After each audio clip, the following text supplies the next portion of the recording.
Good evening. Praise the Lord. Hallelujah. સાદની સલામ. પ્રભુ ઈસુ તમને પુષ્કળ આશીર્વાદથી ભરપૂર કરો. ખરેખર વાલા મિત્રો, સાદનો સમય જે પ્રભુને ફરી એકવાર મળવાનો, તેમની આગળ નમવાનો જે મોકો અને તક મળે છે એ ખરેખર અતિ ઘણું આશીર્વાદિત છે. Praise the lord. હજુ પણ હું ધીમે ધીમે બોલું છું, નહીં સોરી, અટકીને અવાજ આવતો હશે મારો, કેમ કે હજી તકલીફ મને મુખમાં છે, માફ કરશો. આ સમય જે સાંજે આપણને મળ્યો છે,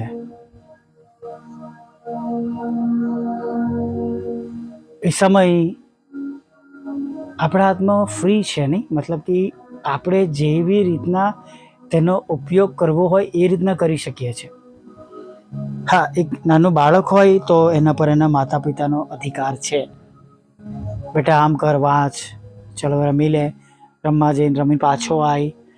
એવા અમુક કલાકો પર અથવા અમુક આપણા દિવસના કલાકો જોબના, બિઝનેસના, ગૃહિણીઓ માટે ઘરકામના, આરામના, એવા બધા કલાકો આપણી પાસે છે જેમાં આપણે પર્ટિક્યુલર જગતનું કામ કરીએ છીએ.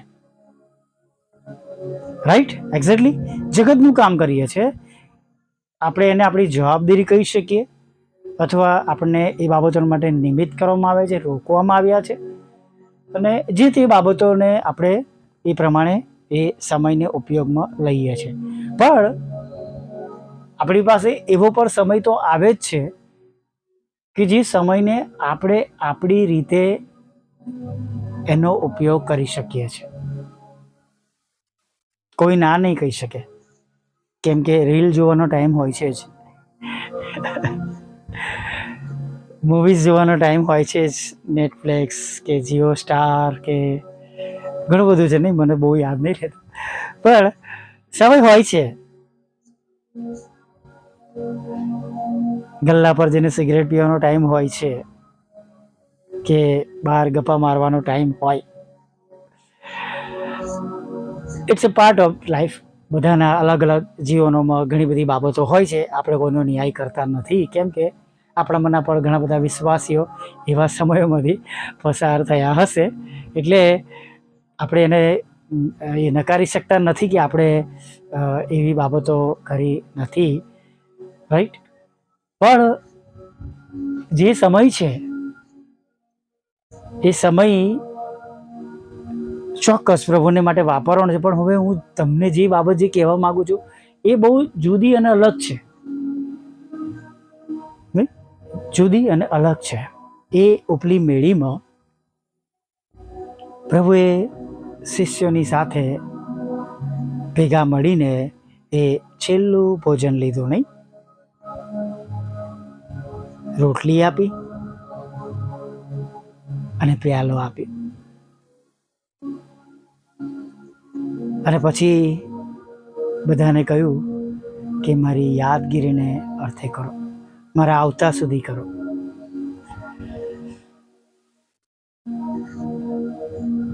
ક્યારેય સૂતા પહેલા એવો વિચાર આવ્યો છે કે હું સૂઈ જાઉં છું, પ્રભુ આવી જશે તો હું આ જગતની સવાર જોવાનો છું કે હું એમને મળવાનો છું?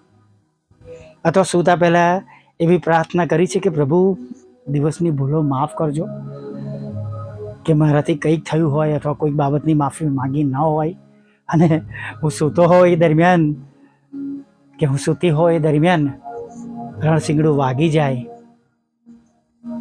અને મને છેલ્લી કોઈ તક ન મળે.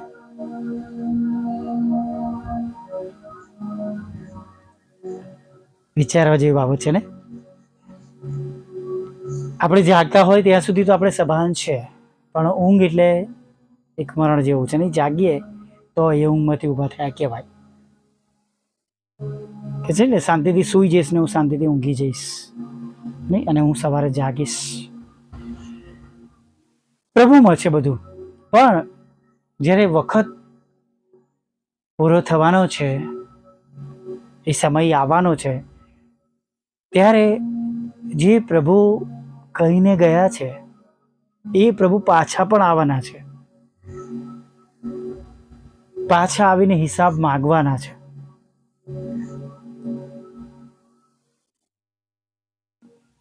સવારમાં બોસે તમને એસાઇનમેન્ટ આપ્યો, એક જોબ મતલબ કે ઓફિસ વર્ક, સાંજે કેબિનમાં લઈ જવાનું હોય, બેલ વાગે બોલાવવામાં આવે, ત્યારે પૂરું ના થયું હોય તો કેવી બીક રહે નહીં? ઓવર ટાઈમ કરવો પડશે, બોલ ખાવી પડશે, સાંભળવું પડશે, શું એક્શન લેશે, એક બીક રહે. જુવાનો તરીકે પણ ભણવામાં કોઈક બાબત ટ્યુશનમાં કે સ્કૂલમાં બતાવવાની હોય અને ન કરી હોય તો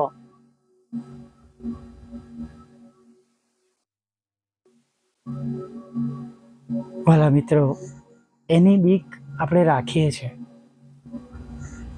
તો પ્રભુ આવવાના છે, અને આપણે જે કામ કરવાનું છે કરતા રહેવાનું છે. શું એ કામ આપણે કરીએ છીએ?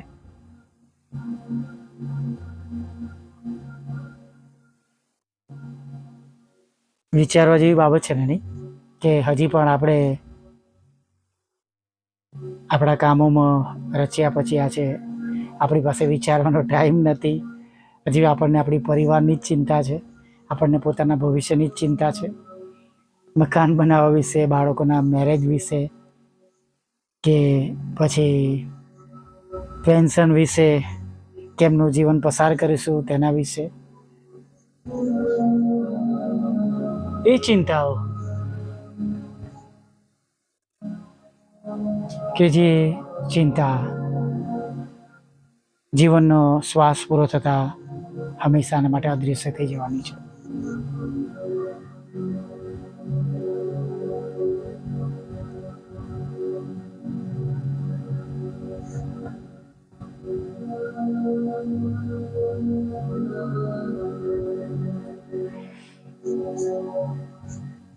એક વખત જરૂરથી વિચારીએ. પ્રભુ ભોજન તો આપણે લેવા જઈએ છીએ, પણ દર મહિનાના પહેલા રવિવારે જ યાદ આવે ચર્ચમાં જઈને, તો એ સારી બાબત નથી. જે બાબત જીવનમાં હોવી જોઈએ એ બહુ જ અગત્યની બાબત છે. બીક ખરાબ કરવાથી હોય છે કે બીક આ તક જતી ના રહે એની હોવી જોઈએ, પણ આનંદ એ હોવો જોઈએ કે મારો પ્રભુ મને લેવા આવનાર છે, હું એમને મળવાનો છું, એમના રાજ્યમાં જવાનું છે. ત્યાં તો લખ્યું છે કે ઈશ્વરના રાજ્યમાં ફરીથી હું આ દ્રાક્ષરસ તેમના બાળકો સાથે લેવાના છે. તમે વાંચજો. શું ત્યાં તમે પ્રભુની સાથે, જો કે જે પ્રમાણે કહેવામાં આવ્યું છે એ પ્રમાણે કહું છું, બાકી સ્વર્ગમાં ભૂખ, તરસ, ખોરાક એવું કશું છે નહીં. પણ કહેવાનો મતલબ કે ત્યાં આપણે પ્રભુની સાથે આપણે આનંદ કરવાના છે, એ પ્રભુના આનંદમાં આપણે પ્રવેશ કરવાનો છે. Praise the lord, hallelujah. આવો આપણે ફરીને એકવાર જે આ સુંદર તક આપણા ઈશ્વરે, આપણા પ્રભુએ તમને અને મને આપી છે, આ તકમાં આપણે પ્રભુની આગળ નબી જઈએ, યાદ કરીએ તમારા અને મારા પ્રભુએ તમારા અને મારા માટે કેટલું બધું કર્યું છે. હાલેલુયા. હા પ્રભુ, તમારી આગળ નમ્યા છે ત્યારે પ્રભુ તમારી સ્તુતિ કરીએ છીએ, તમારી આરાધના કરીએ છીએ. પ્રભુ તમે તમારા માટે પ્રભુ જે અત્યાર સુધી કર્યું અને હજી પણ તમે અમારા માટે એ બધું કરી રહ્યા છો પ્રભુ, જે પરમેશ્વર પિતા જેની અમને પ્રભુ અગત્ય છે. Thank you lord, thank you Jesus. પ્રભુ તમે એમને લેવાના માટે આવનાર છો પ્રભુ. તમારા આવતા સુધી જે બાબતો અમારે પાળવાની છે એ અમે પાડીએ કરીએ, બીજાઓને તમારું નામ આપીએ, ઘણા બધાના હસમુખ જતા આત્માઓ બચી જાય અને અમારું પોતાનું જીવન પણ પ્રભુ તમારા પવિત્ર નામ પરમેશ્વર પિતા, હા પ્રભુ, તેનો બચાવ થાય એવું તમે થવા દેજો. હા, તો એવા જીવનો પ્રભુ જેમનામાં પરમેશ્વર પિતા તમારી મોટી દયા અને કૃપા થાય, એવા જીવોનો બચાવ થાય પ્રભુ, એવી અમે પ્રાર્થના કરીએ છીએ પ્રભુ.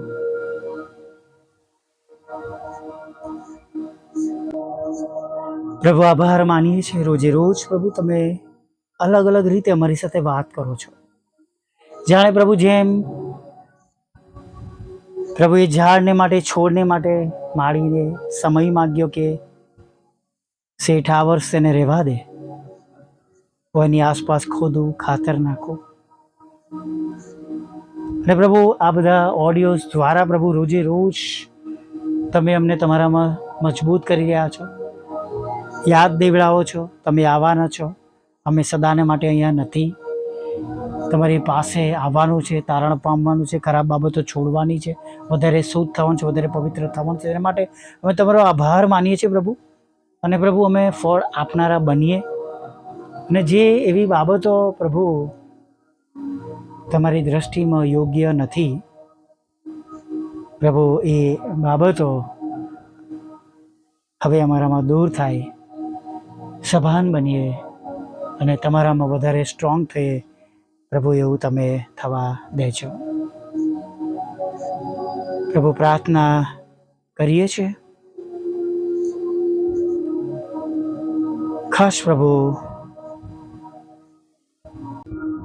તમારું પવિત્ર ભલું નામ જેઓને હજી મળ્યું નથી પ્રભુ, તેઓને તમારું પવિત્ર ભલું નામ મળે એવું થવા દેજો પ્રભુ.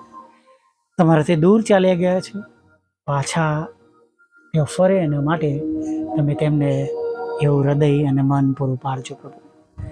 માદાઓ માટે ખાસ માગીએ છીએ પ્રભુ, તેઓ સાજા થાય પ્રભુ. અકસ્માત થયો છે, લકવા થયો છે, કેન્સર થયું છે અને બીજી ઘણી એવી બીમારીઓ છે પ્રભુ. એ બીમારીઓમાં તેઓ સાજાપણું મેળવે એવી અમે પ્રાર્થના કરીએ છીએ. લકવામાંથી પ્રભુ સાજાપણું આપજો, કોમામાંથી બહાર લાવજો, તેમના ફેફસા મજબૂત થાય પ્રભુ, શ્વાસ લઈ શકે એવું તમે થવા દેજો પ્રભુ. જે ઘરમાં જે બાબતોને લઈને લડાઈ ઝઘડા ચાલી રહ્યા છે, લડાઈ ઝઘડા પ્રભુ તમે દૂર કરજો પ્રભુ. અને ખાસ તેઓના ઘરોમાં કોર્ટ કેસ, એફઆઈઆર, ખોટા તોમતો અને જે અનબન છે પ્રભુ, એને તમે દૂર કરીને તમારી શાંતિ તમે સ્થાપજો પ્રભુ. પતિ પત્ની પણ એક રહે, જેથી બાળકોને મમ્મી પપ્પાનો બંનેનો પ્રેમ મળે પ્રભુ, એવું તમે થવા દેજો પ્રભુ. પ્રાર્થના કરીએ છીએ અત્યારે પ્રભુ, દરેકને નોકરીનો આશીર્વાદ આપજો. જેમની પાસે નોકરી નથી તેમને નોકરીનો આશીર્વાદ આપજો, નોકરી જેમની પાસે છે તેને આશીર્વાદિત કરજો, એમાં રહેલી મુશ્કેલીઓ દૂર કરજો. બિઝનેસને પ્રભુ, આવકના રસ્તાને આશીર્વાદિત કરજો, લગ્નનો આશીર્વાદ આપજો પ્રભુ, બાળક ધનનો આશીર્વાદ આપજો. અને ખાસ પ્રભુ અમે પ્રાર્થના કરીએ છીએ પ્રભુ પિતા, તમારી સેવિકાના ખેતરમાંથી એ કડવા નામો નીકળી જાય પ્રભુ પિતા. અને જેમની સાથે પ્રભુ અનીતિ થઈ છે, જેમની પ્રોપર્ટી, જેમનું ખેતર, તેમની જમીન, જેમના મકાનો પડાવી લેવામાં આવે છે પ્રભુ, ખોટી રીતે નામ પ્રભુ ઉમેરવામાં આવે છે, પોતાના નામે કરાવી લેવામાં આવે છે, ત્યારે પ્રભુ એવી સર્વ બાબતો પ્રભુ તમે ખાસ પ્રભુ નોંધમાં લેજો અને જે તે વ્યક્તિઓને પ્રભુ એ પ્રમાણે જે વિનંતીઓ આવી છે એ પ્રમાણે તેમના જીવનમાં તેમને એનો આશીર્વાદ મળે એવું થવા દેજો પ્રભુ. હા પ્રભુ, વિદેશ જવાના માટેના રસ્તા ખુલ્લા કરજો પ્રભુ પિતા, અને તમામ રૂકાવટો તમે દૂર કરજો. તમારી સેવિકાના બંને મકાનો પ્રભુ, હા પ્રભુ, એ તમારી બંને સેવિકાઓના એ બંને મકાનો પ્રભુ વેચાય અને તેનો આશીર્વાદ તેઓ જોઈ શકે એવું તમે થવા દેજો પ્રભુ. એ પ્લોટનો પ્રશ્ન પર દૂર થાય એવું તમે થવા દેજો પ્રભુ પિતા. દરેકની સેવાઓને આશીર્વાદિત કરજો પ્રભુ. અમારી સેવા દ્વારા પણ ઘણા આત્મા જીતી શકીએ એવું થવા દેજો. અમારી છેલ્લી બાબત પણ જે વાહનના રૂપમાં માગી છે પૂરી પાડજો પ્રભુ પિતા. અને પરમેશ્વર, અમારા બંધ દરવાજા ખુલ્લા કરજો પ્રભુ પિતા. અને પ્રભુ રૂકાવટો તોડજો પ્રભુ પિતા. અને જે અગત્યતાઓ છે પ્રભુ તમે જાણો છો, તમારાથી કંઈ છુપાયેલું નથી, ત્યારે તમારા દૂતો દ્વારા પ્રભુ એ સગળું તમે પૂરું પાડજો પ્રભુ. પાપોની ક્ષમા કરજો, અમારા શત્રુઓના મન બદલજો અને એક સુંદર નવી સવારમાં તમારું ભજન કરવા માટે તેડી લાવજો એવું માગતા પ્રભુ ઈસુમાં આટલું સાંભળો દેવ બાપ માન્ય કરજો. આમીન, આમીન, આમીન.